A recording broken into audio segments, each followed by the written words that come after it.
the beginning. I never thought it would be you when we were chilling, smiling in the photo booth.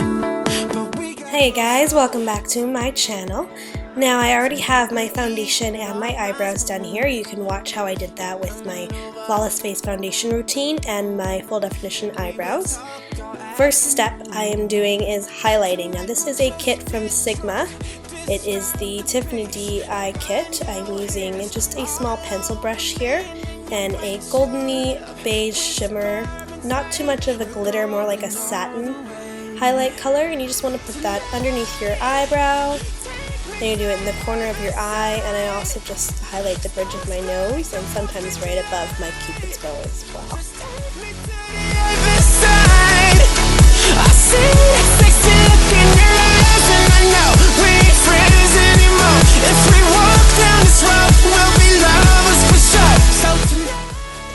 Next step, I'm using a round crease blending brush. You want it semi-fluffy because you're just going to have a very light color, sort of lightly contouring your crease in your eye. And I'm using a color from Stila. I'll list all the products in the description bar if you want to see the exact colors I use. Basically anything that's kind of a very light to medium toned warm brown. This one's on the range of like a rose colored brown, a little bit mauvey. It's my favorite crease blending shade. And this is kind of a gradient shade. What happens is that it blends with your highlight, and then it's also going to blend with your darker color that's going to be your smoky crease color. It's important to have this shade in between your highlight and your crease color because it will create that very smooth blended transition.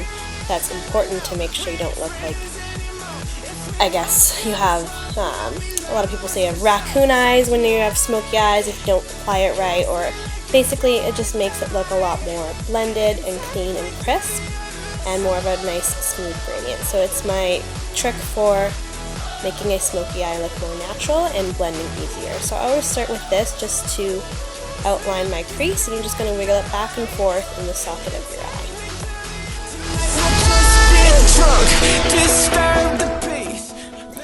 Next, you're going to grab a dense flat brush to pack on color, like this one here. And it's going to pick up your lid color. I'm using a warm golden sort of shimmery color from another Stila palette. Any warm golden color will do, and you're just going to pack that on your crease, or sorry, not on your crease, on your lid. If you have your eye primer on, like I suggested, it will pick up a lot of color and make it a really nice contrast between your already semi-contoured crease and the darker color we're going to put on soon.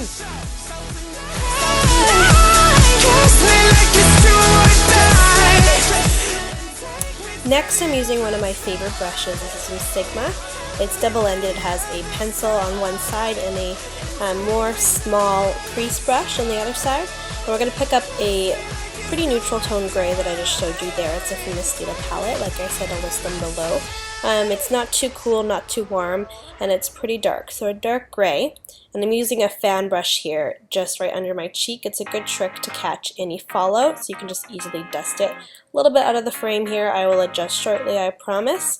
But all I'm doing is putting that pencil brush in the color, and I'm going to start doing a little bit of a V shape from your corner of your eye. And you're just going to stop right until you hit that kind of bone right where your eye sockets ends in the corner there. So a little bit of a V, stop where you hit your bone, and then bring it into the crease just a tad, just right to like the outside of your pupil. And I'm connecting it to my lower lash line and just concentrating the color right on that outer V there. So just continue to pack on that color and kind of lift it up. It lifts your eye up a bit, and then you're going to blend out with your other side of your brush, which you will see me doing shortly.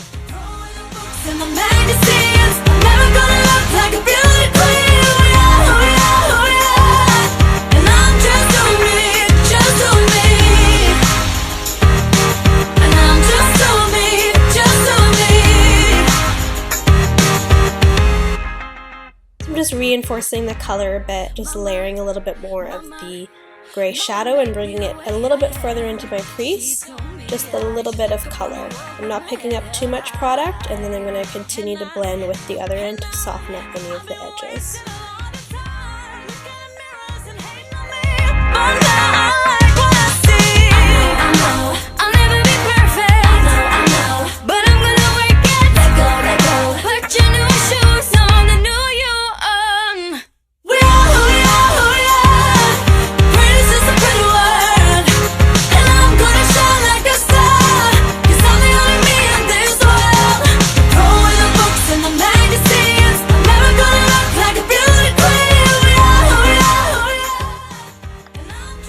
Here I'm just going back with that blending color I first showed you with a big fluffy brush and softening out any of the harsh edges I had for my crease color. I know, I'll never be perfect. I know, but I'm gonna work it. So here I'm just going to bring that same gray crease color and make sure it's connected to my lower lash line and bringing it in about halfway. I'm using my viewfinder here, so I'm trying not to poke my eye, but just lightly bring it about halfway and then blend it out.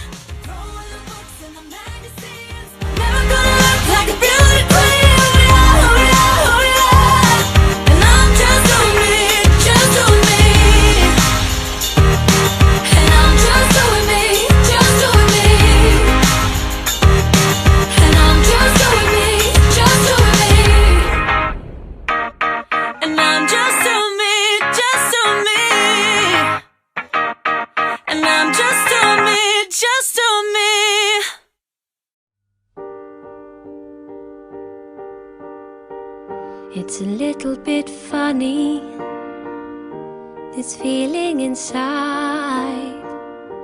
I'm not one of those who can easily hide. Next, I'm going to add some more depth to this look by taking a black matte shadow and just very lightly defining the crease even more. I'm not going to go as much as where I put the gray, but keeping it very tight to the corner of my eye and just kind of right where eyeliner would be almost. It's just going to help smoke out the rest of the look and kind of connect the eyeliner when I put it on. So just a very, very tight V at the corner of your eye, and you're going to blend it into the gray with a fluffy blending brush, which you will soon see. Your eyes are the sweetest eyes I've ever seen. And you can tell everybody this is a song. It may be quite simple, but... So my camera ended up dying and had to charge, so I took the extra time to finish one eye completely, which is why I look a little lopsided, but as you can see on the left side is the completed look. So right now we're going to start with liner on the other side. Now this is just a liquid liner from L'Oreal. Any black liquid liner will do. What I want you to do is really, really close to your lash line, draw a thin line all the way from the very corner of your tear duct.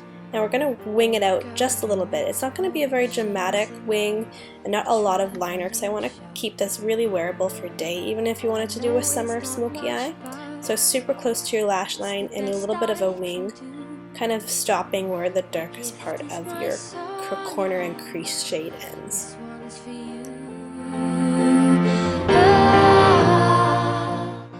It's important to do your winged liner with your eyes open.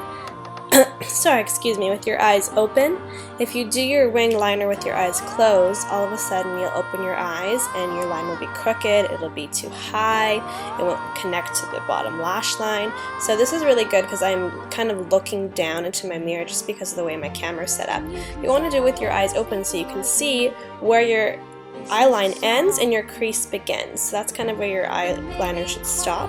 And then you're also going to gauge how far it should be, how thick it should be, and if it's going to be in line with your eye when it's completely open. So always do your liquid liner with your eyes partially open at least. How wonderful life is, now you're in the world. Next up, you're going to take an angled eye brush into that same black shadow you used for your crease, and we're just going to softly define our lower lash line. So we already have some gray here, and again, this is just about creating depth and that gradient of color. So the darkest part is going to go right at our lash line, and we have the gray kind of smoked out on our lower lid area. So right against your lash line, the black color just smudged into that lash line there, and then it's going to connect to the gray that we already have, creating a really soft look. I'm sorry that I keep going out of the frame. I had to be really close to my eye to do this, so that is why. And you just want to soften it up with your finger or a brush if it's a little too much. Next, I'm using a gold eyeliner, and I'm going to rim the inner line of my waterline here. I'm just going to create a nice highlight and reflect some light right near my eye and make my eye appear a little bit bigger. Like an echo in my head, and I remember Finally, mascara. This is a travel size of They're Real by Benefit. And I really like this mascara. I used it about a year ago, and I was against the plastic or rubbery sort of brushes. I always like the more thick, voluminous, fibrous brushes. And I figured out how to use this, and what's really great is you need to wiggle it and kind of, I almost twist the brush up, and it grabs every hair possible. And I really like the ball tip because then it will sort of separate your lashes at the end. I've actually had a few ladies ask me if I was wearing false lashes when I wasn't, but I was using this mascara. So it's true, everyone will think you're wearing false lashes, but no, you can say they're real. wish you would, 'cause you never were and you never will be mine.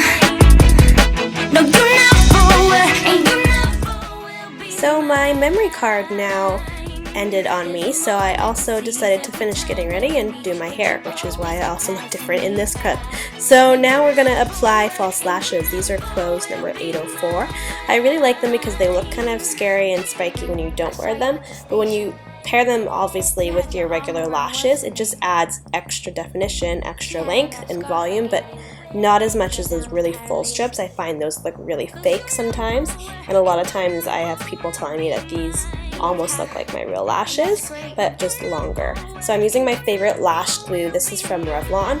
Honestly, even better than the Duo Lash Glue, guys. I can wear this this was about 2 p.m. I put these on, it lasted me all night, and they were still on the next day at like 3 p.m. I know, bad, I should have washed off my makeup, but sometimes it happens when you have those long nights out.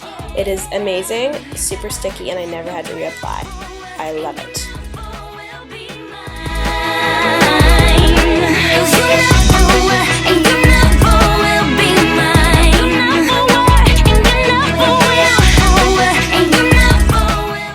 So after you apply a thin layer of lash glue and let it dry for about 30 seconds to a minute, you're going to want to put your lashes on, now going above on an angle above your lash bed, and really make sure that it grabs the curve of where your natural lashes start to grow. You want it to get right at your lash line as close as possible. Now I start with the outer corner, and I put that on first, and this glue's really good. It gets really tacky, so I can get in the outer corner first, right to where my natural lash curve is. You want it to follow that lash curve, and then I'll bring in the middle part, and then finally the inner corner.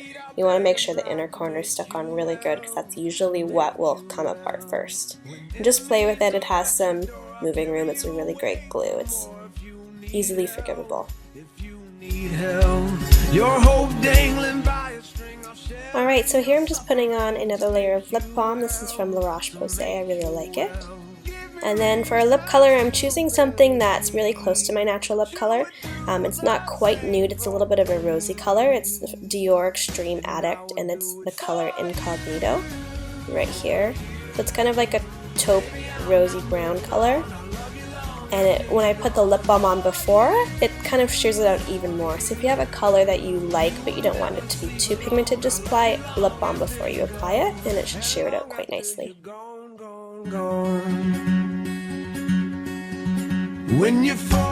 All done. That's my soft summer smoky eye look. I hope you guys enjoyed this tutorial. Let me know in the comments below any other makeup looks you'd like me to show you. If you have any questions, also shoot them down below and I'd be happy to answer. Thanks for watching.